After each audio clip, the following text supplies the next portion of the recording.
Every year on Artfight I think, I'm not gonna burn out this year. And then, I burn out. This is part 2 of my Artfight 2026 experience, and I would encourage you to watch part 1 where I cover my first 3 attacks, especially if you're confused on what Artfight is. This video will cover my last 2 attacks, where I'll explain my art process for my biggest mass attack and my final attack of the year. I have 10 amazing OCs from 10 amazing artists to introduce you to, so without further ado, let's get straight into the artwork. Now, if you've been following me for a while, you'll know that me and a couple friends from an Australian and New Zealand Artfight Discord server participated in a challenge together where we designed new characters based on the same color palette. If you'd like to watch the video detailing my process of designing my character for the challenge, the link will be in the description below.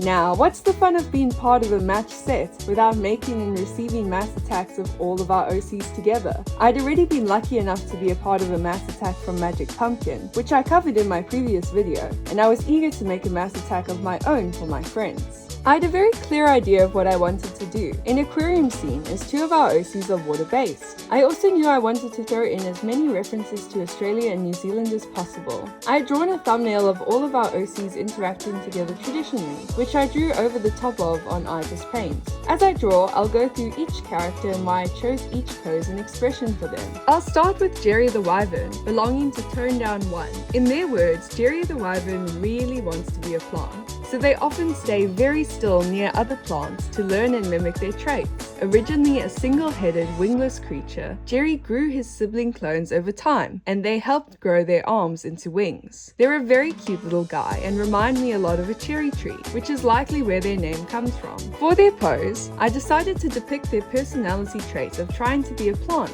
by having them crouch on a pot meant for one. I added a J on the pot as both a reference to their name and the fact that the color palette these OCs are based on was the color palette J. Next is Theory, belonging to Santa Fe. Theory is, and I quote, a Rococo baddie. They are also an angel, and he enjoys weird niche hobbies. Theory is such a gorgeous, detailed OC, and I tried my best to capture their personality. Santa Fe stresses that he is introverted, and because their reference sheet has a book on it, I drew Theory leaning against the aquarium glass, holding his book and subtly smiling. Theory has a lot of ruffles in their design, so I want to shout out Isa Drisu for making this amazing ruffle brush on Ibis Paint X. I don't think I would have gotten this attack done without it. Interacting with Theory is Doodlebean's OC, who is yet to be named. They are a sapphic siren character, and I was so excited when I first saw them and realized Cyercelia wasn't going to be the only merfolk in this lineup, so I took extra care with their pose. I used part of the Melon Soup free-to-use pose reference to draw them curved around and peering over Theory's shoulder, hand up against the glass to read his book.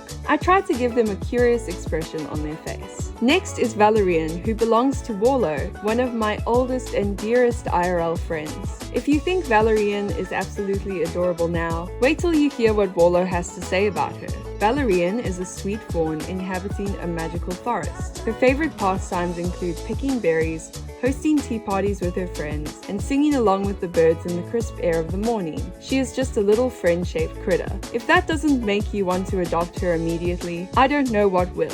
I briefly considered drawing her attempting to eat Jerry because they look like a plant, but ultimately I decided she was too much of a dignified little fawn for such behavior. I did rely quite heavily on a reference picture to draw her, as I am not an animal artist, and it turned out great. Valerian is looking back at Jerry and smiling, just being the gentle little lady she is. Following on from Valerian is Zarya, belonging to Kusa Zero. Zarya is an alien with 2 forms, a normal version and a body horror version. Despite their body horror version being sick as heck, it didn't match the vibes of the attack, so I stuck with their equally gorgeous normal version. Zarya has 4 arms, so the opportunities for interactions were endless. I drew them pointing to Doodlebean's OC, fascinated by them, while consulting a brochure in their hands, which has the server name and the year on it. Their free hand is holding Seraphina's, and while neither of the artists have anything against shipping their OCs in their character permissions, I meant the gesture to be interpreted as platonic. Speaking of Serafina, she belongs to Munio, whose work was a big inspiration in my design of Cyercelia. He has an absolutely gorgeous design, taking full advantage of all the bright colors in the palette. In particular, I really like her hair, it's so pretty. Because Munio's gorgeous art inspired so much of Cyercelia's design, I knew I wanted Serafina and her to interact. I drew him holding up his hand against the glass, meeting Cyercelia's. I'm really proud of her expression. I think I really captured a sense of wholesome wonder and joy, and the rest of her turned out great too. Though I did choose not to draw his jackets. Sorry Munio, but I figured the drawing has strong summer vibes anyway. Also, I used the same ruffle brush for her as I did for Fairy. I'll talk about Cyercelia last. So next up is Aurea, belonging to Magic Pumpkin. Aurea is an adorable little bunny who Magic Pumpkin describes as mischievous and energetic. She's a lesbian in her early 20s, and her whole outfit just screams playful and cutesy. Just like Valerian, she's a highly friend-shaped character.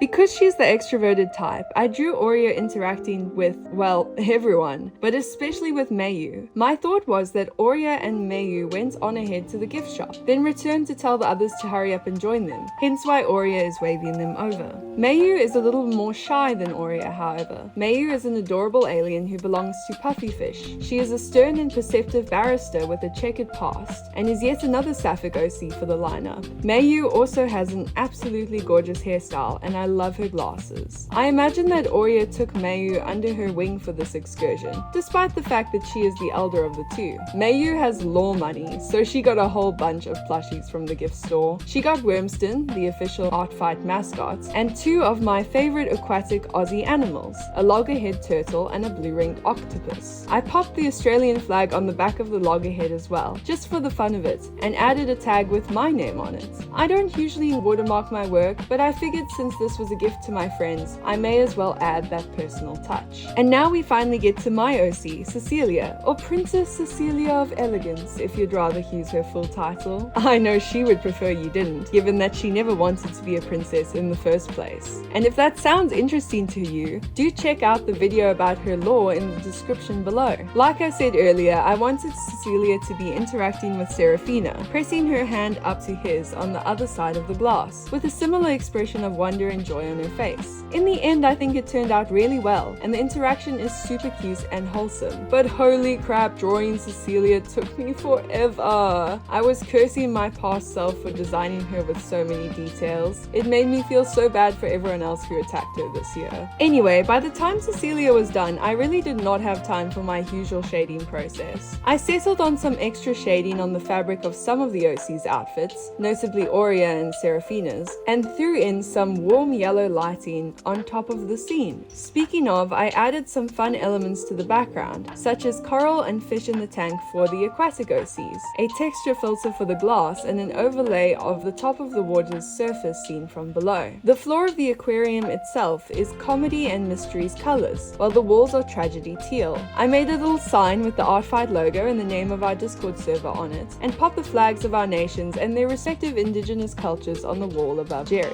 And with that, my biggest ever Artfight attack was done.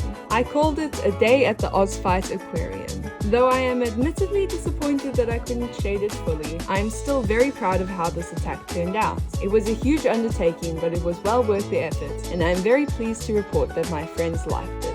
This attack was worth 407.25 points, the most I have ever received for one attack, and all of the amazing artists whose OCs were involved will be linked in the description below. While I was working on my big mass attack, I received an attack from my brother, Magnus the Fluff. He drew Marcy, the main character of my in-progress webcomic United We Fall, and look at her gorgeous smile. I'm so grateful that she got such a stunning attack. Marcy has never been attacked before on Artfight, so it really meant a lot to me. So I grabbed his character Hans Wormsberg and got to work.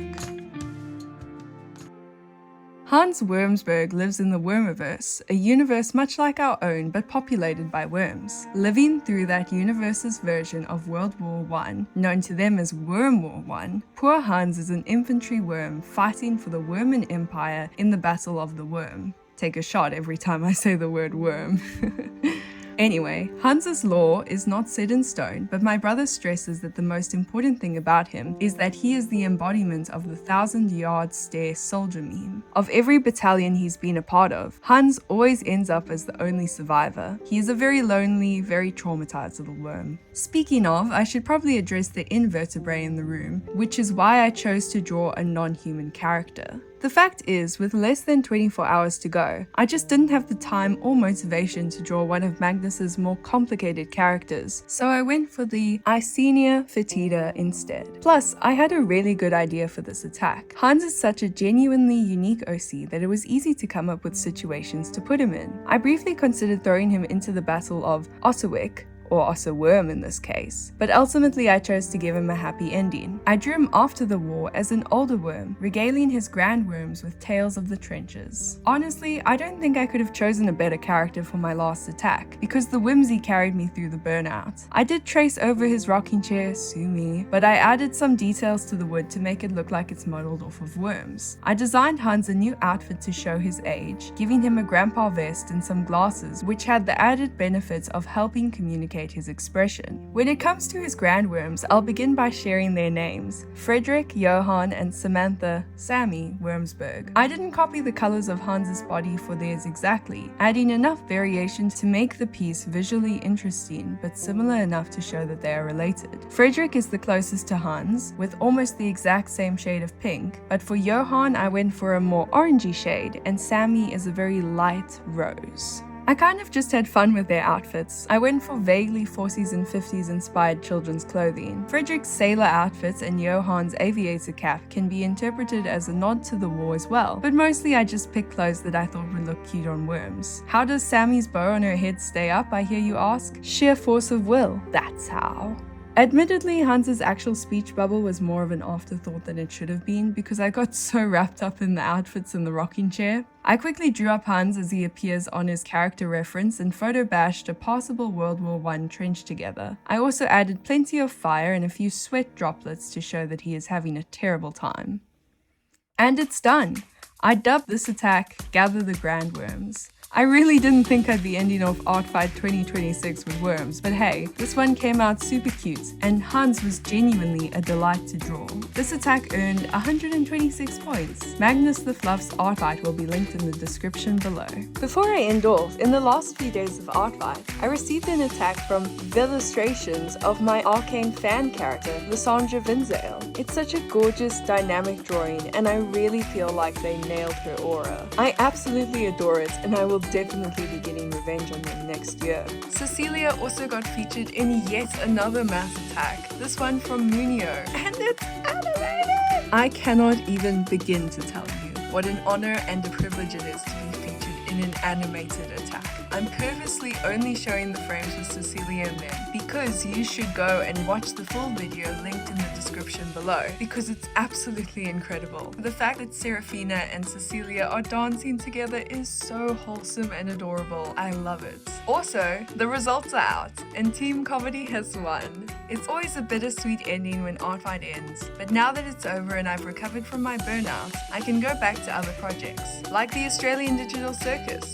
So if you enjoyed this video, please feel free to leave a like. And if you're interested in more art content, subscribe. I have so many plans for this channel and I'd love to have you on board. But now it's time for the steam train to leave the station.